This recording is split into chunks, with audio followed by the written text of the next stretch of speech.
বিএনপির চেয়ারপারসন সাবেক প্রধানমন্ত্রী বেগম খালেদা জিয়া তিনি কি আছেন না চলে গেছেন? এই বার্তাগুলো আমাদের জন্য কিন্তু খুবই একটি মর্মাহত বার্তা। আমরা যে যাই হই না কেন একদিন আমাদেরকে চলে যেতে হবে, কথা বলেন ঠিক কিনা?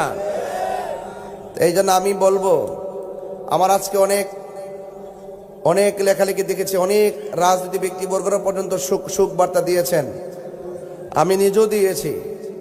তবে আমি এতটুকু বলতে চাই, আমরা এই পৃথিবী ছেড়ে একদিন চলে যেতে হবে। আল্লাহ পাক যেন তাকে জান্নাতুল ফেরদৌসের আলা মাকাম দান করে, আমিন পড়েন। আমাদেরকে সুস্থ ধারায় ফিরে আসতে হবে। একটা লোক যখন চলে যাবে তার জন্য দোয়া করতে হবে। আমরা যেন মানুষের জন্য রাজনীতি করি, কথা বলেন ঠিক না বেঠিক? আমরা দেশের জন্য, দেশের মাটির জন্য কথা বলবো, কথা বলেন ঠিক কিনা? আমরা কঠিন হব না। কি হব না? কঠিন হব না। আমরা সম্প্রীতির মাধ্যমে, ভালোবাসার মাধ্যমে এই দেশটাকে সাজাতে চাই। রাজি আছি না নাই? সবাই মিলেমিশে আমরা দেশটা সাজাতে চাই। সবার সুখে হাসবো, আমি কাঁদবো সবার দুঃখে, নিজের খাবার বিলিয়ে দিব অনাহারের মুখে। মানুষ মানুষের জন্য, সুতরাং রাজনীতিও হবে মানুষের জন্য, কথা বলেন ঠিক কিনা? এই জন্য আপনাদের সকলকে আমি অনুরোধ করব, আমরা যদি পৃথিবীতে একদিন চলে যেতে হবে, এজন্য আমরা এমন কিছু রেখে যেতে চাই, চলে যাওয়ার পরে যেন মানুষ আমাদের জন্য দোয়া করে, কথা বলেন ঠিক না বেঠিক? এই জন্য আমরা ভালো ব্যবহার করব, ধর্ম বর্ণ দল মত নির্বিশেষে। যেমন ধরুন, আমি একটি আসন থেকে আমি প্রার্থী হতে পারি, কিন্তু যদি আল্লাহ পাক যদি, যেমন ধরুন আপনি এক জায়গা থেকে প্রার্থী হলেন, আপনাকে যারা ভোট দিয়েছে আপনি তাদের এমপি, নাকি ভোট যে দেয় নাই তারও এমপি? এই কথার মাথা রেখে রাজনীতি করতে হবে। আমি পাশ করলে যে আমাকে দেয় নাই সেও আমার লোক, যে দিয়েছে সেও আমার লোক, কথা বলেন ঠিক কিনা? এটার নাম হইল রাজনীতি। আর প্রতিহিংসার রাজনীতি বন্ধ করতে হবে, রক্ত নিয়ে খেলা বন্ধ করতে হবে। একটা হাদিকে আপনি হুট করে একটা গুলি করে বিদায় করে দিচ্ছেন, এখন হাদিকে সবাই ভুলে গেছে, কথা কন ঠিক না বেটি? গুলি করলো কারা, মারলো কারা? যার চলে গেছে সে না বুঝে, কথা বলেন ঠিক কিনা? আমরা মসজিদের ইমাম রইসুদ্দিনকে নির্মম ভাবে হত্যা করেছে, প্রকাশ্যে মসজিদের ইমামকে মেরেছে, কিন্তু আমরা এই খুনাখুনি রাজনীতি এবং খুনাখুনি চাই না, কথা বলেন ঠিক কিনা? এই সমস্ত প্রতিহিংসা, রক্ত নিয়ে খেলা, জীবন নিয়ে খেলা বন্ধ করে একটি সুন্দর বাংলাদেশ কারা কারা চান? হাত তোলেন। নারে তাকবীর, নারে রিসালাত, আহলুস সুন্নাত ওয়াল জামাত, আহলুস সুন্নাত ওয়াল জামাত। বেলা গেল, সন্ধ্যা হইল, পার হবি তুই কি দিয়া, দেখ না বেলা ডুবলো চাহিয়া, পাগলা মনরে দেখ না বেলা ডুবলো চাহিয়া। মাও গেল, বাবা গেল, আর তো ফিরে আইল না, দমখানি ফুরাইয়া গেলে পারের লাগাল পাইবা না। সময় থাকতে মুর্শিদি ধরে, সময় থাকতে দয়াল ধরে, পথ করে নাও সাধনা, দেখ না বেলা ডুবলো চাহিয়া। যারা মুর্শিদের হাত ধরে এরা কোনোদিন জঙ্গিবাদী হয় না। যারা মুর্শিদের হাত ধরে সে কখনো সন্ত্রাসী হয় না, ঠিক কিনা? বিচার একদিন দেওয়ার লাগবে, বিচার একদিন দেওয়া লাগবে। এই জন্য আল্লাহ বলেন, ও পৃথিবীর মানুষ, তোমরা ছিলে মুর্দা, আমি আল্লাহ তোমাদেরকে জীবন দিয়েছি, এরপরে আমি আল্লাহ তোমাদেরকে মরণ দিব।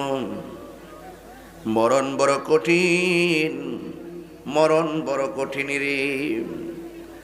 ওই মরণের সময় আজরাইল যখন শীতলাই ঘরের দরজায় আসবে, আজরাইলকে দেখা মাত্রই মরণ কামড় শুরু হয়ে যাবে। আমার নবী বলেন, রূহ নেওয়ার সময় যে কষ্ট, নেওয়ার আগে সাকরাতুল মউতের কষ্ট বড় ভয়ঙ্কর। জীবন্ত বকরির গাই থেকে চামড়া তুললে যেমন কষ্ট হয়, এর চাইতে বেশি কষ্ট হয় যখন আজরাইল তোমার ধাও মারে সাকরাতুল মউত। আমি চলে যাব, আমায় তোমরা ভুইলা যাও না।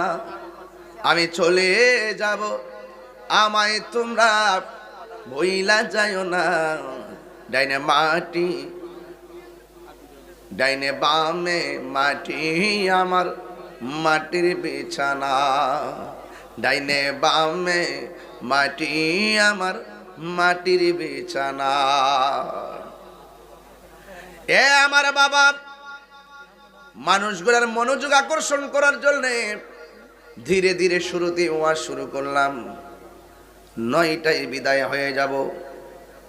যতক্ষণ বসবেন দিলটা নরম করে বসবেন। আমার আল্লাহর হাবিব বলেন, আজরাইল যখন তোমার সামনে আসবে এমন ভাবে তোমার ধাও মারবে, রগগুলা টাস টাস করে ছিঁড়ে যাবে, হাড্ডিগুলো টাস টাস করে খুলে যাবে, তাজা তাজা রক্তগুলো পানি পানি হয়ে যাবে। দুনিয়ার স্যালাইন চলবে না, এক্সরে মেশিন কাজ করবে না, আইসিইউর অক্সিজেন কাজ করবে না, সব বন্ধ হয়ে যাবে। একদিন আমাদেরকে চলে যাওয়া লাগবে। এই জন্য আমার আল্লাহ বলেন, ও বান্দা, আমি তোমারে অনর্থক বানাই নাই। আল্লাহ রাব্বুল আলামিন কোরআনে বলেন, ওয়ামা খালাকতুল জিন্না ওয়াল ইনসা ইল্লা লিয়াবুদুন। আল্লাহ বলেন, বান্দারে, আমি মানুষ এবং জিন জাতি দুনিয়ার জমিনে সৃষ্টি করেছি একমাত্র আমি আল্লাহর গোলামি করার জন্য। কেন? একদিন মাটির ভেতরে হবে ঘরে মন আমার। আপনারা আওয়াজ করে বলুন, আমাদের স্রষ্টাকে। ওই আল্লাহ বলে, ও বান্দারে, বান্দা, আমি আল্লাহ তোরে বড় মায়া করে বানাইছি। আমি আল্লাহ তোরে বড় মায়া করে বানাইছি।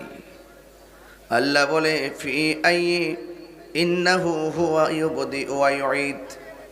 আল্লাহ বলে, ও বান্দা, আমি আল্লাহ কে জানোনি?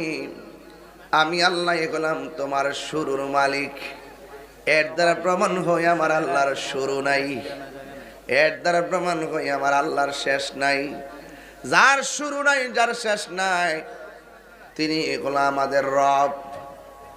আর যার শুরু আছে, শেষ আছে, তিনি হলো আমাদের বান্দা। তিনি হলো, তারাই হলো মাখলুক। এই জন্য আপনারা জবান খুলি বলুন, আমাদের স্রষ্টাকে। এ আব্বুরে, কি দিয়ে আওয়াজ বুঝাইতাম, কি দিয়ে আওয়াজ বুঝাইতাম রে বাবা। এই জন্য আমার আল্লাহ রাব্বুল আলামিন কোরআনে বলেছেন, মিনহা খালাকনাকুম ওয়া ফিহা নুঈদুকুম ওয়া মিনহা নুখরিজুকুম তারাতান উখরা। আল্লাহ বলে, ও পৃথিবীর মানুষ, আমি আল্লাহ তোমার যেখান থেকে বানাইলাম সেখানে তোমাকে যেতে হবে। আমাদের আসল ঘরের নাম কি? বিল্ডিং না কবর? মাটি দেওয়ার সময় 3টা দোয়া পড়ি। এক মুষ্টি মাটি দেওয়ার সময় পড়ি মিনহা খালাকনাকুম। দ্বিতীয় মুষ্টি মাটি দেওয়ার সময় পড়ি ওয়া ফিহা নুঈদুকুম। তৃতীয় মুষ্টি মাটি দেওয়ার সময় পড়ি ওয়া মিনহা নুখরিজুকুম তারাতান উখরা। কিন্তু মাটি দেওয়ার আগে যখন লাশটাকে কবরে নামাই, তখন একটা তাসবিহ পড়ি, কি জানেননি? বিসমিল্লাহি ওয়া আলা মিল্লাতি রাসূলিল্লাহ। ও পৃথিবীর মানুষ, আল্লাহ বলে, বান্দা রে, আমি আল্লাহ তোর শুরুর মালিক, আমি আল্লাহ তোর শেষের মালিক। কাইফা তাকফুরুনা বিল্লাহি, ওয়া কুনতুম আমওয়াতান ফাআহইয়াকুম সুম্মা ইউমীতুকুম সুম্মা ইউহয়ীকুম সুম্মা ইলাইহি তুরজাউন। ও বান্দা, তোমাদের রবকে তোমরা কিভাবে অস্বীকার করবে? তোমরা তো ছিলে মুর্দা, তোমরা ছিলে নির্জীব। আমি আল্লাহ তোমাদেরকে সজীব করেছি। তোমরা ছিলে মুর্দা, আমি আল্লাহ জিন্দা বানাইছি। আমি আল্লাহ তোমারে যখন দুনিয়ার মধ্যে পাঠাইছি, ধনী বলো দরিদ্র বলো, ভালো মন্দ যা হয়েছে সব কিছুর পিছনে কারিগর হলো একজন। জবান খুলে বলেন তিনি কে?